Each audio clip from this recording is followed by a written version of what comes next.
Hoy, hoy, hoy, hoy!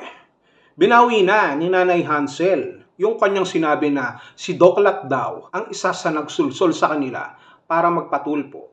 Kumbaga sinasabi niya nung nakaraan na may kinalaman si Doklat. Pero bakit daw ganun?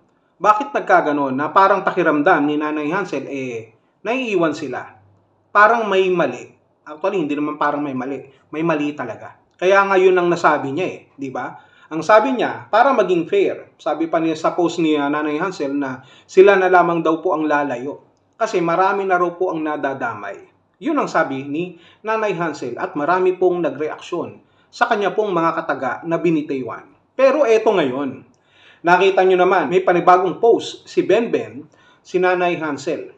Ang sabi niya, wala naman daw talagang sulsol na nangyari. Yun ang sabi niya Pero mas maganda, basahin natin. Ito ang sabi ni Nanay Hansel sa kanya pong account na Benben 2020. Ito po ang nilalaman ng kanyang mensahe. Wala pong sulsol na nangyari. May sarili po kaming pag-iisip. Naintindihan ko po si Doc kasi inipit po siya. Naintindihan namin kalagayan ni Doc. Let's repeat it again. Wala pong sulsol na nangyari. May sarili po kaming pag-iisip. Naintindihan ko po si Doc kasi naiipit po siya. Naintindihan namin ang kalagayan ni Doc. At eto pa. There's one more. Ang sabi, suportahan pa rin po natin si Doc Lab. Wala naman po kaming samaan ng loob. Ang sabi Saka, nag-advise lang po sa akin si Doc noon, wala po kaming samaan ng loob kay Doc. Actually, no? Mga kalingap, mga kadonis, doon sa sinabi niya nung una, ito po ay parang pagtakas, no? Doon sa mga binitiwan niyang komento nung nakaraan. At ang kasagutan dito, bakit niya ginagawa yon? Bakit sinasalo niya si Doc Lab? Bakit sinasalo niya si Saint Iking? Ang kasagutan, nandito po sa pangalawa din naman na kanyang mensahe. Ang kasagutan na ito, ang sabi, suportahan pa rin natin si Doc Lab. Sa makatuwid, doon sa mga binanggit niya nung una, mukhang nagsialisan yung mga supporter at ayaw nang suportahan si Doc Lab. At kapag walang susuporta kay Doc Lab, kay Saint Iking, walang makukuhang sponsor, walang makukuhang ganansya, walang makukuhang pera o kung ano-ano man na pakinabang. Mag-aalis ang mga sponsor, mawawalan ng suporta, at kapag nangyari yan, mawawalan din ang pamilya nila Beyonce. Mawawalan ang Batalero family. Parang domino yan. It's a chain reaction.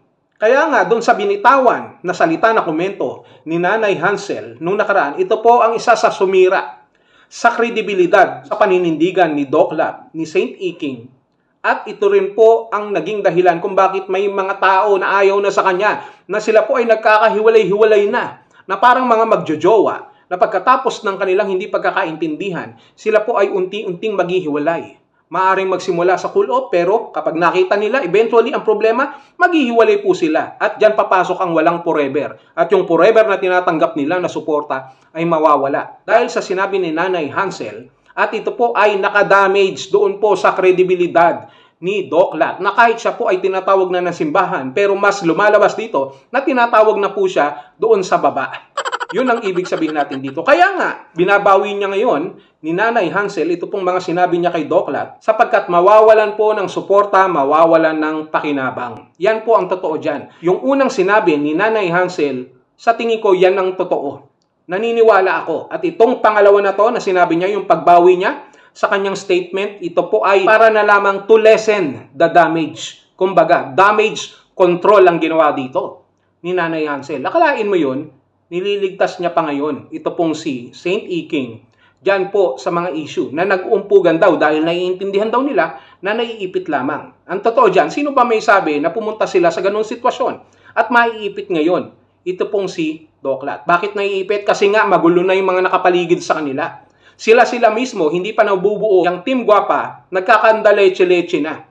Nagkakaroon na ng problema, nagkakagulo na, at marami na po ang hindi naniniwala dito po kay Saint Iking. Na kung noon ay parang dinadasalan nila ito, ngayon ay mukhang gusto na nilang itapon palabas ng simbahan. Kaya nga, nung kinausap siguro sila ni Saint Iking, ang sabi siguro, bakit nyo naman sinabi yung mga ganito? Bakit naman na ganyan? Dapat hindi nyo sinabi ito kasi makaka-epekto ito sa gagawin natin sa programa, sa tinataguyod natin na Team Guapa. At pag nagkataon naka-epekto ito, lahat tayo damay-damay dito. So ganun siguro ang sinabi ni Saint Iking. na sinabi niya na kailangan ay wholesome lamang tayo. Kailangan ganito lamang tayo. Mag-concentrate tayo sa pagcha-charity kasi nga kapag puro issue tayo, hindi tayo makakapagbigay ng magandang impresyon dun sa mga supporter na tayo ay all about charity at hindi mga issue. At yun ang kinasama siguro ng loob ni Nanay Hansel noon. Dahil parang lumalabas na papabayaan na sila sa gitna ng mga issue at si Saint Iking ay magsasarili na lamang ng pagcha-charity na parang lumalabas ay siya ay matino at ayaw ng gulo. At ito nga, nag-usap sila siguro, napagalitan, sumagot si Nanay Hansel, at ngayon, nag-usap na naman sila, at sinabihan na naman siguro sila ni Doc Lat, sinabihan sila ni Saint Iking, at ito nga, binabawi niya ngayon, sapagkat nakita niya yung cause and effect. Nakita ni Nanay Hansel, na kapag nadurog itong si Iking, madudurog din po sila. Wala po silang basta-basta ngayon, nasasandalan. Yan, ganun ang nangyari dyan. Kaya nga binawi eh. No, ang sabi susuportahan pa rin natin si Doc Lab. Ibig sabihin may mga ayaw ng sumuporta. Kaya nga binabawi niya yung kanyang sinabi nung nakaraan. Wala na kasing susuporta. Pag walang sumuporta, wala po silang mapapakinabangan pare-pareho. So mas maganda na kainin na lang nila yung pride. Kainin ni Nanay Hansel yung kanyang sinabi kesa naman wala silang makain. Yan ang totoo dyan. Nako naman. Na-high blood ako Grabe. Ang sabi pa, wala daw silang samaan ng loob. Pero ang totoo, sumama ang loob niya. Kaya nga ang sabi ng nanay ni Beyonce, na si Nanay Hansel, bakit naman ganoon? Ibig sabihin, masama ang loob. Aba, huwag magsinungaling. Alalahanin mo, Nanay Hansel, yung leader nyo ay tao ng simbahan. Kaya huwag din kayong magsisinungaling. Yun di ba? Dito pa lang huli na. Ang sabi pa, nag-advise lang daw si Doc.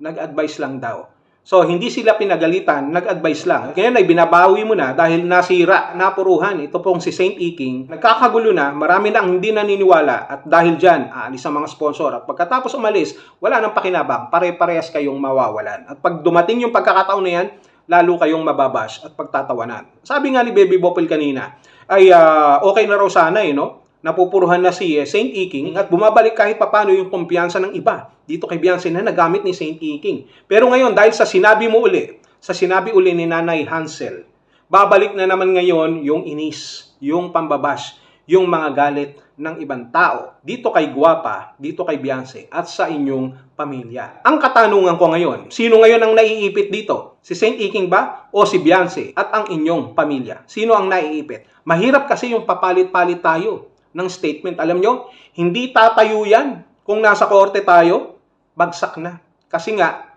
nag-iiba ka ng statement. Pagdating sa lie detector test, bagsak na naman. Kasi nga, nag-iiba tayo ng statement. Tandaan natin, may kredibilidad ang lahat ng ating sinasabi. Kung ito ay totoo, lalo na kung tayo po ay consistent at kaya nating tayuan ang ating mga sinasabi. Hindi lang basta dahil napagalitan ka, napagsabihan ka, ay babawiin mo na.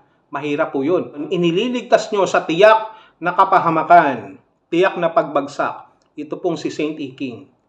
Naiintindihan natin yan. Kasi nga, pag nangyari yan, kasama po kayong babagsak sapagkat kayo ay nakakapit sa kanya.